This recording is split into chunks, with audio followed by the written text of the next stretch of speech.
Sang penebus, juru selamat, Kau telah lahir ke dunia.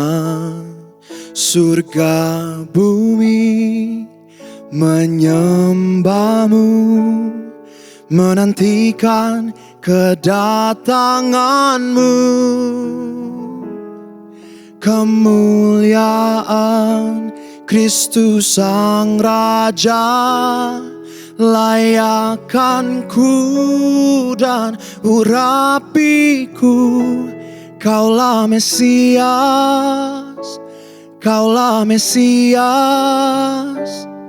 Firman yang hidup telah jadi manusia. Kaulah Mesias, Kaulah Mesias. Bukti terbesar kasih-Mu bagi dunia.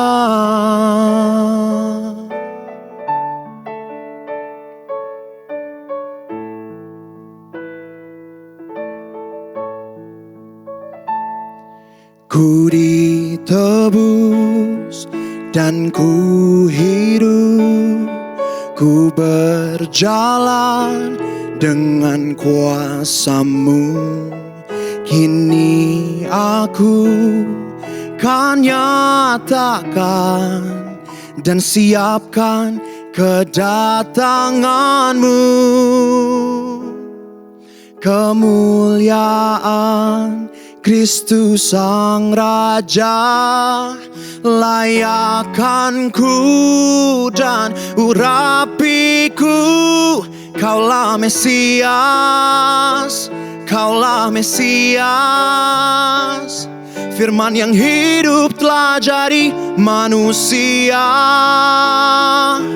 Kaulah Mesias, Kaulah Mesias. Bukti terbesar kasih-Mu bagi dunia. Hosana, Hosana. Blessed be the name of the Lord. Blessed be the name of the Lord in the highest place. Hosana, Hosana. Blessed be the name of the Lord. Blessed be the name of the Lord in the highest place. Kaulah Mesias, Kaulah Mesias. Firman yang hidup telah jadi manusia. Kaulah Mesias, Kaulah Mesias. Bukti terbesar kasih-Mu bagi dunia.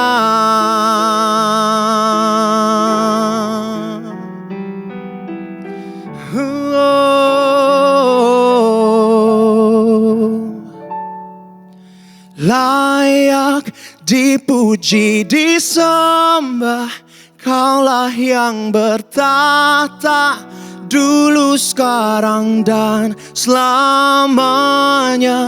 Raja atas segala raja, nama-Mu besar termulia.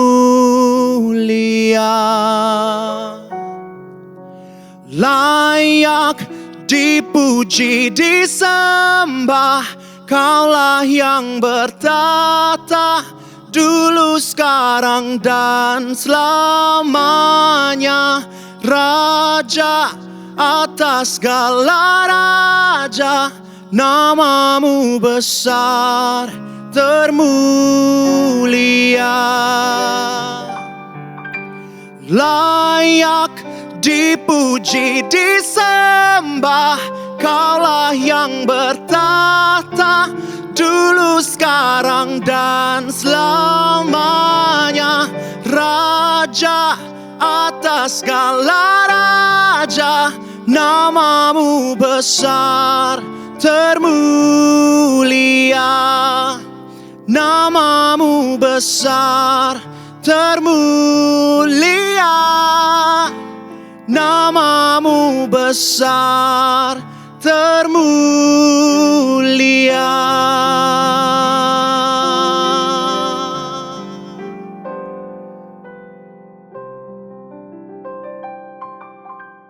Shalom warga kerajaan, kasih Tuhan selalu ada menyertai kita selalu.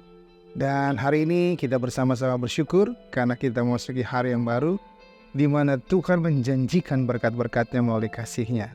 Pagi ini kita akan berbicara mengenai love that change the world, bagaimana kasih Tuhan mengubah dunia. Sebelumnya saya mengajak kita berdoa bersama-sama. Tuhan, terima kasih buat hari ini. Kami percaya setiap bangun pagi Tuhan telah menyediakan berkat yang baru. Terlebih dari itu semua Tuhan, kami melihat kasih Tuhan yang dahsyat dalam hidup kami sehingga kasih itu mengubah kami. Dan apa yang telah diubahkan dalam hidup kami bawa keluar, impartasikan keluar sehingga dunia melihat kasih Tuhan melalui kehidupan kami. Tolong kami dengan firman-Mu pagi ini, sukacita Allah melimpah bagi kami sekalian. Dalam nama Tuhan Yesus kami berdoa. Amin. Haleluya. Tema kita di bulan ini adalah Love that Changed the World. Bagaimana kasih Tuhan yang besar itu nyata bagi kita. Dan setiap umat percaya boleh menyatakannya di mana saja. Baik di keluarga, di komunitas, di pekerjaan, di mana saja kita bisa menyatakan kasih Tuhan. Sehingga dunia dapat merasakan kasih Allah melalui hidup saudara dan saya. Ayat dari tema yang ada terambil dari Kolose 1 ayat yang ke-6. Tapi saya memulai dari ayat yang ke-4. Karena kami telah mendengar tentang iman-Mu dalam Kristus Yesus dan tentang kasih-Mu terhadap semua orang kudus. Ayat kelima, oleh karena pengharapan yang disediakan bagi kamu di surga, tentang pengharapan itu telah lebih dahulu kamu dengar dalam firman kebenaran, yaitu Injil. Ayat yang ke-6, yang sudah sampai kepada kamu, Injil itu berbuah dan berkembang di seluruh dunia. Demikian juga di antara kamu sejak waktu kamu mendengarnya dan mengenal kasih karunia Allah dengan sebenarnya. Suatu berita yang dirasakan oleh Paulus adalah sukacita karena dia mendengar berita itu disampaikan dari Epafras kepada Paulus bahwa jemaat di Kolose imannya, kasihnya nyata bagi dunia. Itulah sebenarnya yang harusnya kita buat. Ketika Bapak Ibu dan saudara dan saya menerima kasih Allah harus kita nyatakan kepada dunia sehingga dunia tahu bahwa Tuhan itu ada dan Tuhan itu hidup. Melalui siapa? Melalui kita. Karena kita adalah representatif dari kerajaan Allah di bumi ini. Untuk itu kita menyatakan kasih Tuhan setelah kita menerima kasih Allah.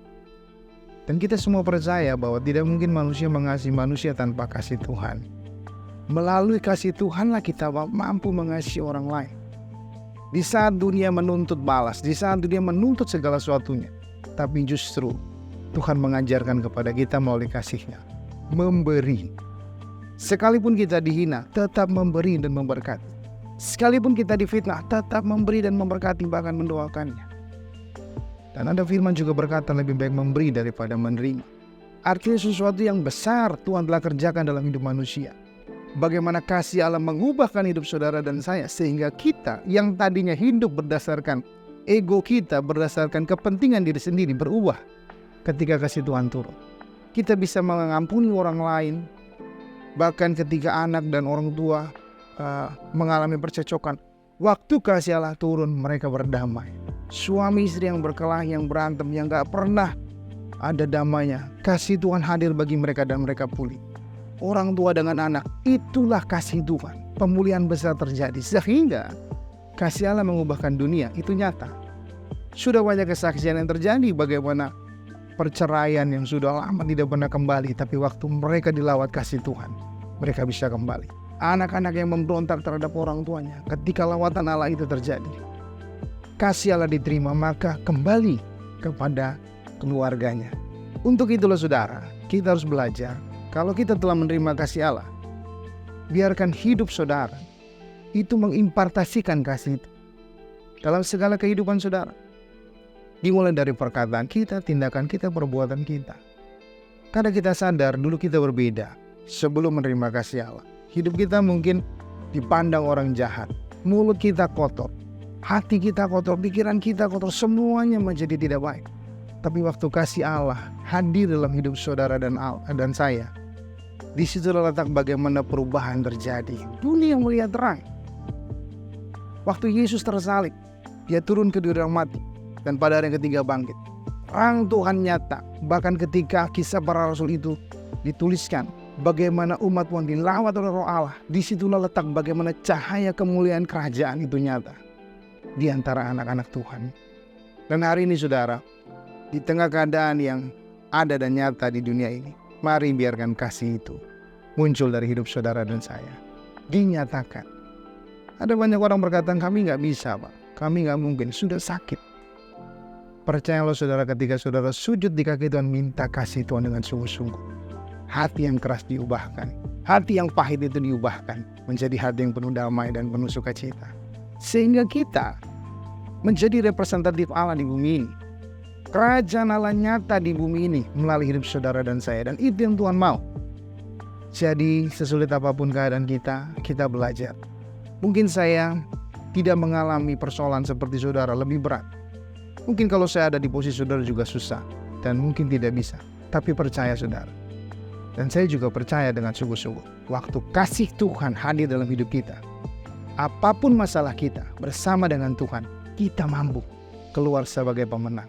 Dan hidup kita yang dulunya mungkin tidak terpelihara, tapi waktu kasih Allah masuk dalam hidup saudara, mulut saudara, sikap saudara, karakter saudara diubahkan oleh Tuhan, sehingga orang melihat hidup saudara adalah cerminan Allah di bumi ini. Untuk itu saya mengajak, yang pertama, bagaimana supaya kita dapat diubahkan. Terima kasih Allah. Di dalam Injil Yohanes pasal 3 ayat 16 jelas kita sering dengar, karena begitu besar kasih Allah akan dunia ini, sehingga ia mengaruniakan anaknya yang tunggal, supaya setiap orang yang percaya kepadanya tidak binasa, melainkan beroleh hidup yang kekal. Satu jaminan yang pasti, ketika kasih Allah dalam hidup saudara, maka hidup saudara dipulihkan oleh Tuhan. Ada janji dan jaminan yang pasti. Ketika kasih itu saudara terima, hidup kekal saudara terjamin oleh Tuhan. Barang siapa mengaku dengan mulut dan lidah Yesus Kristus adalah Tuhan dan Juru Selamat, diselamatkan dan dibebaskan dari dosa, dari hukuman. Titik itulah yang membuat kita semua kembali dan bersyukur kepada Tuhan. Dan Roh-Nya yang kudus menguasai kita sehingga kita diubahkan. Percayalah hari ini saudara, apa yang kita rasakan, apa yang kita gumulkan, minta kasih Tuhan sempurna penuh dalam diri kita, sehingga setiap hari kita dapat bersyukur kepada Tuhan atas kebaikan-Nya. Terima kasih Allah itu menjadi syarat mutlak, sebab tanpa kasih-Nya tidak mungkin kita mengasihi. Tanpa kasih-Nya tidak mungkin kita menyatakan kerajaan Allah di dunia ini.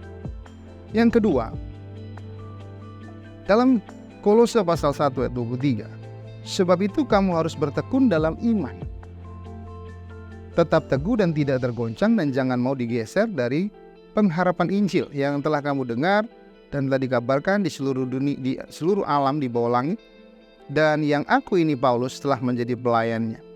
Artinya, mari kita nyatakan iman kita. Kita bertekun dalam iman. Bagaimana iman itu jalan? Percaya kepada Tuhan, itu adalah iman. Percaya Tuhan itu hidup, itu adalah iman. Yang kedua, dalam setiap pergumulan, percaya janji Tuhan melalui firman Allah pasti mengubahkan saudara, pasti menolong saudara. Itu adalah iman. Waktu kita nyatakan, ketika orang melihat kita sedang bermasalah tapi kita tetap bersuka cita, itu adalah iman saudara yang dinyatakan bagi bumi ini. Sehingga orang melihat bahwa ketika saudara mengalami persoalan, kenapa tetap bersuka cita? Karena Tuhan yang sempurna bersama dengan kita. Kita sedang menyatakan kasih Tuhan dengan iman itu saudara. Mari kita teguh dalam iman kita di hadapan Tuhan. Dan di dalam surat Efesus pasal 4 ayat 1 juga, sebab itu aku menasihatkan kamu, aku orang yang dipenjarakan karena Tuhan, supaya hidupmu sebagai orang-orang yang telah dipanggil berpadanan dengan panggilan itu. Kita disebut orang beriman. Kalau kita gak percaya kepada firman Tuhan, maka kita tidak bisa menyatakan iman kita di dunia ini. Mari kita berlomba, berpegang teguh kepada iman. Yang pertama tadi, terima kasih Allah. Kedua, berpegang teguh kepada iman. Nyatakan itu dalam setiap pergumulan hidup saudara. Dan waktu saudara tampil sebagai pemenang, dunia akan melihat bahwa karya nyata Tuhan dan Tuhan yang hidup itu betul-betul ada sehingga dunia melihat Tuhan itu hidup dalam setiap kehidupan orang percaya. Kita menjadi saksi Kristus yang indah di bumi ini. Terima kasih Tuhan, nyatakan iman saudara. Dan belas kasihan Tuhan dinyatakan. Sebab firman-Nya bilang begini, Markus 1 ayat 41. Seorang yang sakit kusta datang kepada Yesus dan sambil berlutut di hadapannya ia memohon bantuannya, katanya, "Kalau engkau mau, engkau dapat mentahirkan aku." Maka tergeraklah hatinya oleh belas kasihan, lalu ia mengulurkan tangannya menjamah orang itu dan berkata kepadanya, "Aku mau, jadilah engkau tahir." Belajar untuk berkata, "Aku mau." Ketika ada orang-orang sekeliling kita yang mengalami kesulitan, lelah, terlantar, butuh pertolongan, katakan, "Aku mau." Nyatakan belas kasihan Tuhan kepada orang-orang yang membutuhkan. Maka hidup saudara akan menyatakan kasih Tuhan di dunia ini. Sekali lagi, kasih Tuhan nyata di dunia ini dapat mengubahkan kehidupan dunia melalui hidup saudara dan saya. Terima kasih Tuhan, nyatakan iman saudara, lakukan belas kasihan kepada orang-orang yang membutuhkan. Maka Tuhan dimuliakan di bumi ini, bahkan di surga, karena hidup saudara selaras dengan apa yang menjadi bagian kita. Itu panggilan menjadi anak-anak Allah. Selamat pagi, selamat beraktivitas. Tuhan Yesus memberkati kita sekalian. Amin.